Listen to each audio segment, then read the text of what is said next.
हिंदू धर्म में गंगा को सबसे पूजनीय नदी माना गया है। गंगा के संबंध में अनेक पुराणों में कई कथाएं पढ़ने को मिलती है। महाभारत के सबसे प्रमुख पात्र भीष्म भी गंगा के ही पुत्र थे। आज हम आपको गंगा से जुड़ी कुछ ऐसी रोचक बातें बता रहे हैं जो बहुत कम लोग जानते हैं। तो दोस्तों, अगर आपको यह धार्मिक कहानी अच्छा लगा तो हमें सब्सक्राइब कर लीजिएगा। तो चलिए दोस्तों, आज का धार्मिक कहानी शुरू करते हैं। प्राचीन समय में इक्ष्वाकु वंश में राजा महाभिष थे। उन्होंने बड़े बड़े यज्ञ करके स्वर्ग लोक प्राप्त किया था। एक दिन बहुत से देवता और राजर्षि, जिनमें महाभिष भी थे, ब्रह्मा जी की सेवा में आए। वहां गंगा भी उपस्थित थीं। तभी हवा के वेग से गंगा के वस्त्र शरीर पर से खिसक गए। वहां उपस्थित सभी लोगों ने अपनी आंखें नीची कर ली, मगर राजा महाभिष गंगा को देखते रहे। जब परमपिता ब्रह्मा ने ये देखा तो उन्होंने महाभिष को मृत्युलोक पृथ्वी पर जन्म लेने का श्राप दिया और कहा कि गंगा के कारण ही तुम्हारा अप्रिय होगा, और जब तुम उस पर क्रोध करोगे तब इस श्राप से मुक्त हो जाओगे। राजा शांतनु की पत्नी बनी गंगा। ब्रह्मा के श्राप के कारण राजा महाभिष ने पुरुवंश में राजा प्रतीप के पुत्र शांतनु के रूप में जन्म लिया। एक बार राजा शांतनु शिकार खेलते खेलते गंगा नदी के तट पर आए। यहाँ उन्होंने एक परम सुंदर स्त्री, वह स्त्री देवी गंगा ही थी, को देखा। नौ से देखते ही शांतनु उस पर मोहित हो गए।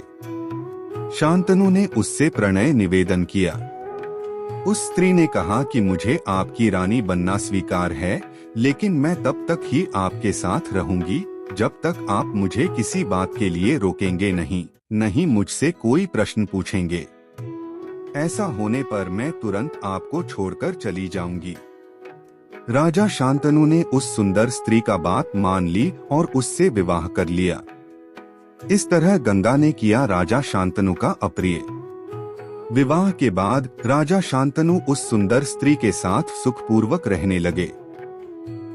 समय बीतने पर शांतनु के यहाँ 7 पुत्रों ने जन्म लिया, लेकिन सभी पुत्रों को उस स्त्री ने गंगा नदी में डाल दिया। शांतनु यह देखकर भी कुछ नहीं कर पाए, क्योंकि उन्हें डर था कि यदि मैंने इससे इसका कारण पूछा तो यह मुझे छोड़कर चली जाएगी। 8वां पुत्र होने पर जब वह स्त्री उसे भी गंगा में डालने लगी तो शांतनु ने उसे रोका और पूछा कि वह यह क्यों कर रही है। उस स्त्री ने बताया कि मैं देवनदी गंगा हूँ तथा जिन पुत्रों को मैंने नदी में डाला था वे सभी वसु थे, जिन्हें वशिष्ठ ऋषि ने श्राप दिया था। उन्हें मुक्त करने लिए ही मैंने उन्हें नदी में प्रवाहित किया। आपने शर्त न मानते हुए मुझे रोका, इसलिए मैं अब जा रही हूँ। नन ऐसा कहकर गंगा शांतनु के 8वें पुत्र को लेकर अपने साथ चली गई। वसुओं ने क्यों लिया गंगा के गर्भ से जन्म? महाभारत के आदि पर्व के अनुसार एक बार पृथु आदि वसु अपनी पत्नियों के साथ मेरु पर्वत पर घूम कर रहे थे। वहां वशिष्ठ ऋषि का आश्रम भी था। वहां नंदिनी नाम की गाय भी थी। द्यो नामक वसु ने अन्य वसुओं के साथ मिलकर अपनी पत्नी के लिए उस गाय का हरण कर लिया। जब महर्षि वशिष्ठ को पता चला तो उन्होंने क्रोधित होकर सभी वसुओं को मनुष्य योनि में जन्म लेने का श्राप दे दिया।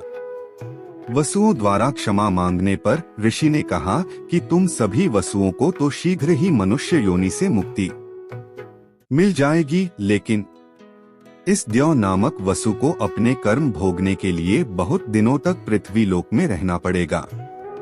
इस श्राप की बात जब वसुओं ने गंगा को बताई तो गंगा ने कहा कि मैं तुम सभी को अपने गर्भ में धारण करूंगी और तत्काल मनुष्य योनि से मुक्त कर दूंगी।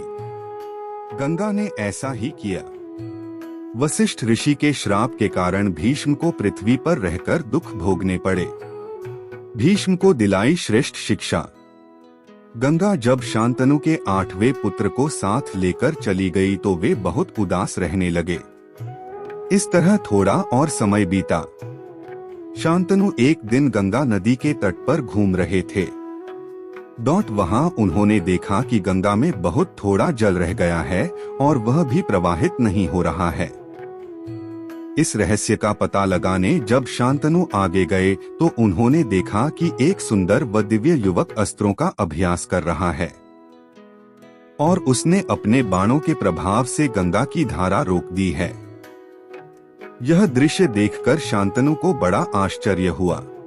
तभी वहां शांतनु की पत्नी गंगा प्रकट हुई और उन्होंने बताया कि यह युवक आपका 8वां पुत्र है। इसका नाम देवव्रत है। इसने वशिष्ठ ऋषि से वेदों का अध्ययन किया है तथा परशुराम जी से इसने समस्त प्रकार के अस्त्र शस्त्रों को चलाने की कला सीखी है। यह श्रेष्ठ धनुर्धर है तथा इंद्र के समान इसका तेज है। देवव्रत ही आगे जाकर भीष्म कहलाए।